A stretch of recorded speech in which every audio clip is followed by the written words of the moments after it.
Je m'appelle Hélène Dubois. J'ai aujourd'hui 72 ans. Et ceux qui me voient dans ma petite boutique où je vends des herbes médicinales au cœur de la place de la République à Paris ne peuvent même pas imaginer l'enfer que j'ai vécu. Les gens me connaissent comme Tati Hélène, toujours souriante, offrant une parole de réconfort aux affligés et une recette de guérison aux malades. Mais derrière ce sourire se cache une horreur que j'ai honte de mettre en mots. Une horreur que mon propre fils m'a infligée pendant 10 ans. J'ai passé une décennie de ma vie, paralysée et sans défense, sous la torture incessante de la personne que j'aimais le plus, celle pour qui j'avais tout sacrifié, mon propre enfant. Cette histoire va vous donner la nausée, peut-être ébranler votre foi en l'humanité.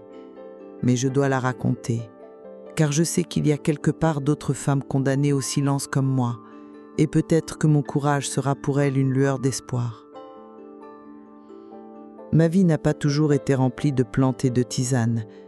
J'ai passé 20 ans de ma jeunesse et de ma vie d'adulte dans une usine de chaussures à Paris, penché sur une machine à coudre. Le père de Marc est parti pour ne plus jamais revenir dès qu'il a appris que j'étais enceinte. C'était un bel homme plein de promesses, mais terrifié par la responsabilité. À 19 ans, je me suis retrouvée seule avec Marc dans les bras. Je me suis fait une promesse. J'élèverais cet enfant avec tant d'amour qu'il aurait tout ce que je n'avais jamais eu. Il ne sentirait pas l'absence de son père. Ma mère est morte quand j'étais petite et mon père était un homme dur qui ne savait pas montrer son affection. Mon fils serait différent. Il grandirait en se sachant aimé, en se sentant en sécurité. C'était mon seul rêve tandis que je respirais, jour après jour, l'air suffocant de cette usine, chargée de l'odeur de colle et de poussière de cuir. Je me levais à 5 heures du matin, je prenais 2 bus pour aller au travail et je rentrais le soir, morte de fatigue. Mais il n'y avait pas de temps pour le repos, entre les devoirs de Marc, le dîner, le ménage et la lessive. Pourtant, je ne me suis jamais plainte. Il était tout pour moi. Il disait que quand il serait grand, il prendrait soin de moi, qu'il me mettrait à l'aise, et ses paroles me donnaient la force de supporter cette routine épuisante. Avec le recul, je vois avec une amère clarté comment l'amour infini que je lui ai donné, ce sacrifice démesuré, a nourri le monstre qui dormait en lui. C'est précisément cet amour inconditionnel qui l'a conduit à croire qu'il pouvait tout me faire. Marc a toujours été un enfant calme et obéissant à l'école. Ses professeurs ne se sont jamais plaints de lui. Ils disaient qu'il était respectueux et poli. Cela me rassurait, me faisait croire que je l'élevais bien. Mais quand il a eu 18 ans, j'ai commencé à remarquer d'étranges changements dans son comportement qui m'ont troublée. D'abord, son regard a changé. C'étaient des regards longs, dévorants, surtout quand je m'habillais ou que je sortais de la douche, des regards qu'une mère ne devrait jamais recevoir de son fils. J'ai essayé de les ignorer, pensant que j'étais paranoïaque à force de trop travailler. Puis il est devenu plus collant. Il cherchait des prétextes pour me serrer dans ses bras, pour déposer des baisers qui duraient plus longtemps que la normale. Il se glissait silencieusement derrière moi pendant que je cuisinais et pressait son corps contre le mien d'une manière étrange. Quand je le mettais en garde, il riait et disait « Je ne peux même pas serrer ma propre mère dans ses bras ? Tu exagères tellement ?» Les choses ont empiré lentement, insidieusement. Il a commencé à entrer dans ma chambre sans frapper, même si j'étais en chemise de nuit. Il ne partait pas, il restait là, sous un prétexte quelconque, parcourant mon corps de ses yeux. Quand je lui disais que cela me mettait mal à l'aise, il me blâmait. Il disait que j'avais l'esprit mal placé, que j'interprétais mal les choses, que j'avais des hallucinations à cause du surmenage. Il était devenu si manipulateur qu'il me faisait douter de ma propre santé mentale. J'avais commencé à avoir peur de mon propre fils, et j'avais honte de moi pour ses pensées. Comment pouvais-je penser des choses aussi horribles sur l'enfant que j'avais chéri ? J'ai commencé à éviter d'être seule avec lui à la maison et à verrouiller la porte de ma chambre. Et puis est arrivé le jour qui a divisé ma vie en un avant et un après.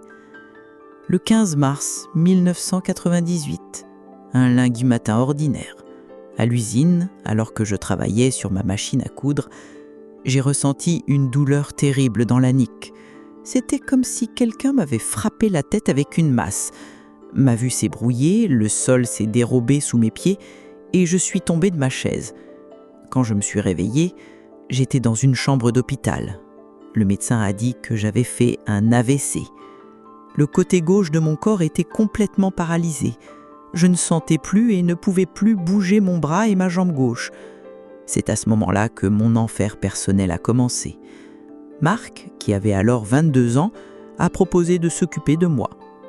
Tout comme j'avais consacré ma vie à lui, il allait maintenant me consacrer la sienne. Les larmes me sont montées aux yeux devant son sacrifice. Les premiers jours à la maison ont été normaux. Il m'a aidé avec amour, il m'a nourri, il m'a lavé. J'ai remercié Dieu d'avoir un fils si attentionné. Mais il n'a pas tardé à montrer son vrai visage. Sa première action a été de renvoyer Madame Dupont, l'aide que les services sociaux avaient trouvée pour m'aider pour le bain et la kinésithérapie. Sa justification était que personne ne pouvait s'occuper de moi aussi bien que lui. Il a harcelé cette femme, disant qu'elle était négligente, qu'elle me faisait mal. Après son départ, il a coupé tous mes liens avec le monde. Il a empêché les voisins de me rendre visite et c'est lui qui répondait au téléphone. Il disait à tout le monde que j'avais besoin d'un repos absolu, que les visites m'agitaient. Peu à peu, plus personne n'a appelé ni n'est venu. Cette petite maison était devenue mon enfer privé et mon gardien était mon propre fils. Les abus ont commencé sous le couvert de soins médicaux. Il disait que les personnes alitées développent des escarres et qu'il devait les vérifier tous les jours. Il me montrait des photos horribles de plaies qu'il avait téléchargées sur Internet en disant « Si je ne te fais pas de soins spéciaux, ça t'arrivera aussi ». Je l'ai cru. C'était mon fils, mon seul parent au monde. Pourquoi aurais-je douté de lui ? Mais ses examens sont devenus de plus en plus longs et ses mains ont commencé à se promener dans des endroits qui n'avaient rien à voir avec les escarres. Il prétendait qu'il devait me masser les seins, car la circulation est mauvaise chez les femmes paralysées, et que cela préviendrait le cancer. Quand je lui disais que ses mains sur mon corps me faisaient mal ou me mettaient mal à l'aise, il me faisait taire en disant « Ne sois pas égoïste, maman, je me sacrifie pour toi.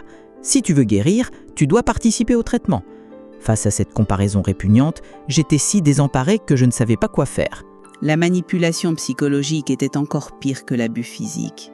Il visait constamment « Maman, tu dépends de moi pour tout. Si je n'étais pas là, qui s'occuperait de toi ? Qui supporterait une infirme ? Si je t'abandonne, tu pourriras dans une maison de retraite. » Même si je savais que ce qu'il faisait était profondément mal, la peur de me retrouver sans lui me tenait captive. Le premier viol complet a eu lieu une nuit, que je n'oublierai jamais. Il est entré dans ma chambre ivre, pleurant qu'aucune femme ne voulait de lui parce qu'il consacrait tout son temps à s'occuper de moi. Il a dit que c'était de ma faute s'il n'avait pas de petite amie et que j'avais l'obligation de l'aider.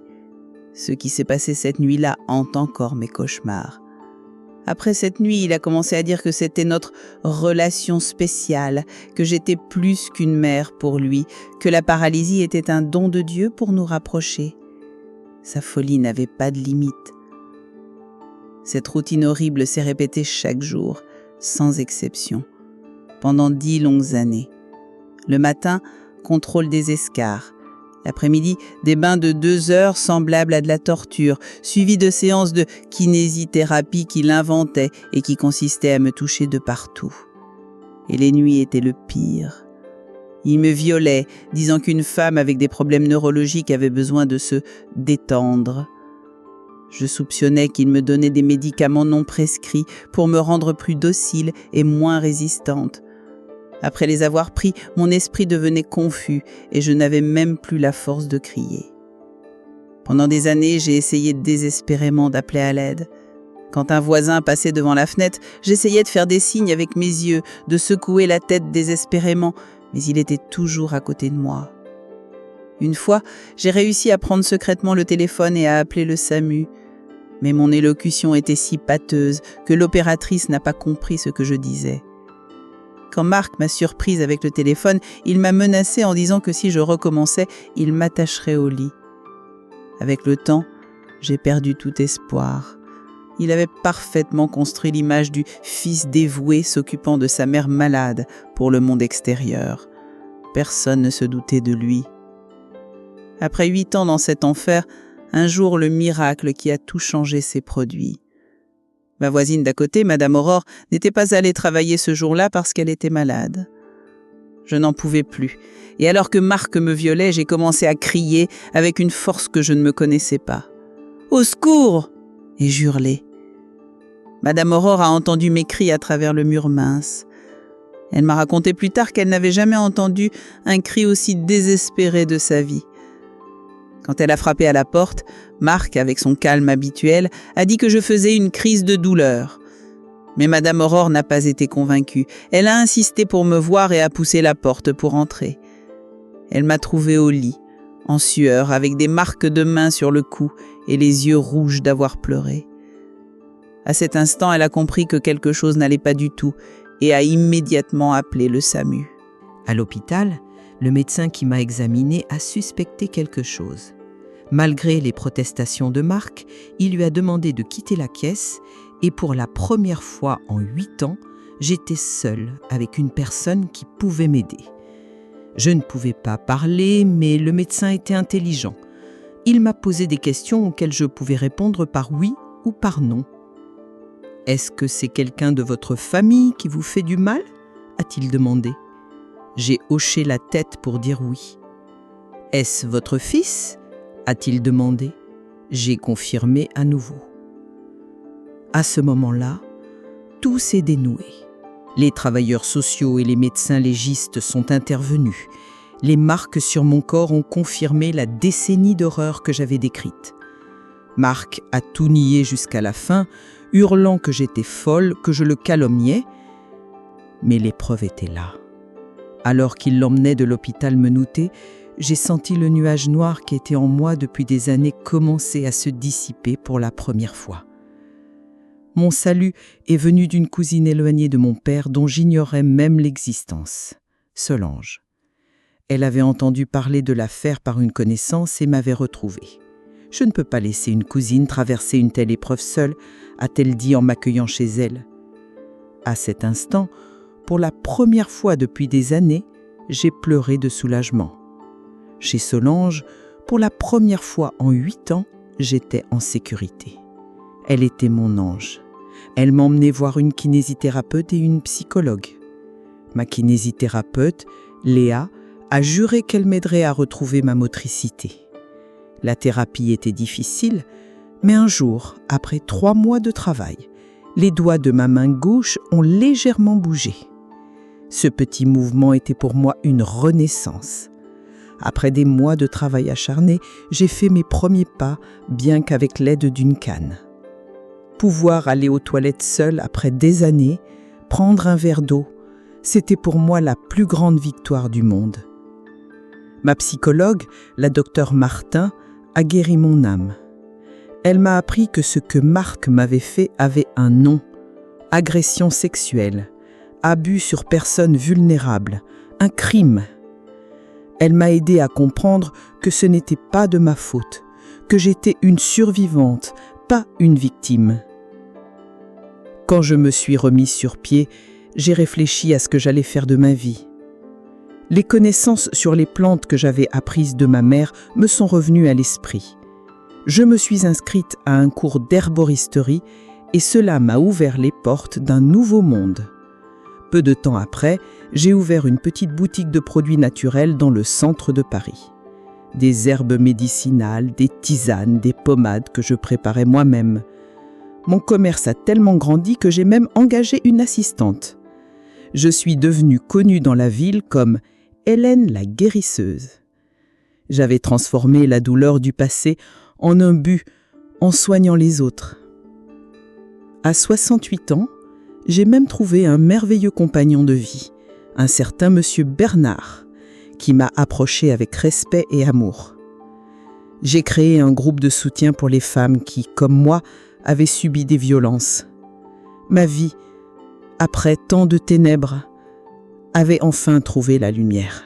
Marc a été condamné à 12 ans de prison pour viol et maltraitance sur personnes vulnérables, mais a été libéré pour bonne conduite après seulement 3 ans. Bien que cette injustice me brûlât de l'intérieur, j'ai continué ma vie. Et puis ce jeudi matin, 20 ans après m'être échappé de mon enfer, j'ai entendu cette voix à la porte de ma boutique. C'était une voix tremblante, faible. Quand je me suis retournée, la personne qui se tenait devant moi n'était pas l'homme cruel du passé, mais une épave, au teint cireux, s'appuyant sur une canne et peinant à tenir debout. C'était Marc. Il m'a expliqué en pleurant qu'il avait la sclérose en plaques, qu'il avait besoin de soins et qu'il n'avait personne d'autre que moi. Il demandait de l'aide, il implorait le pardon. J'ai regardé l'homme qui avait volé 10 ans de ma vie et je n'ai ressenti ni colère, ni peur, ni pitié. Il y avait seulement un calme glacial en moi. Quand il a fini de parler, j'ai pris une profonde inspiration et j'ai parlé avec la voix la plus dure que j'ai pu trouver. Alors comme ça, tu comprends maintenant ce que ça veut dire de dépendre de quelqu'un, d'être incapable de se défendre. Tu apprends maintenant ce que ça fait de devoir faire confiance à la personne qui s'occupe de toi. La couleur a quitté son visage. J'ai continué. Tu te souviens de ce que tu m'as fait pendant 10 ans alors que j'étais paralysée ? Tu te souviens comment tu me violais chaque jour, comment tu me menaçais ? Quand je te suppliais d'arrêter, tu me disais que je devais être reconnaissante que tu t'occupes de moi. Maintenant, c'est toi qui es dépendant. C'est toi qui as besoin de soins. « Je suis désolée, maman, » a-t-il balbutié. « J'étais jeune, je ne savais pas. » Je l'ai regardé droit dans les yeux, sans ciller un seul instant. « Tu es désolée parce que tu as besoin de moi maintenant, pas parce que tu as compris le mal que tu as fait. Ton remords est intéressé, il n'est pas réel. Mon fils est mort il y a des années. La personne qui se tient devant moi est un étranger qui m'a fait beaucoup de mal. Maintenant, sors de ma boutique et ne reviens plus jamais. Va trouver une maison de retraite de l'État, parce que tu as perdu le droit à des soins gratuits et aimants le jour où tu as décidé de faire de moi un objet sexuel pendant 10 ans. » Il est sorti de la boutique en pleurant et en titubant. Je n'ai pas ressenti la moindre pitié pour lui alors qu'il partait. J'ai fermé la porte, j'ai accroché le panneau fermé et je me suis assise sur ma chaise. J'ai pleuré pendant des heures, mais ce n'était pas de tristesse. C'était de larmes de libération totale, de victoire. J'avais enfin pu regarder mon bourreau dans les yeux et lui dire non. Aujourd'hui, à 72 ans, je suis une femme heureuse et accomplie, qui a reconstruit sa vie. J'ai ma boutique, mes amis et un mari qui m'aime. Mon histoire est la preuve que même les traumatismes les plus horribles peuvent rendre une personne invincible. La vie nous apprend que qui sème le vent récolte la tempête. Et la plus douce des vengeances, c'est de bien vivre, malgré tout.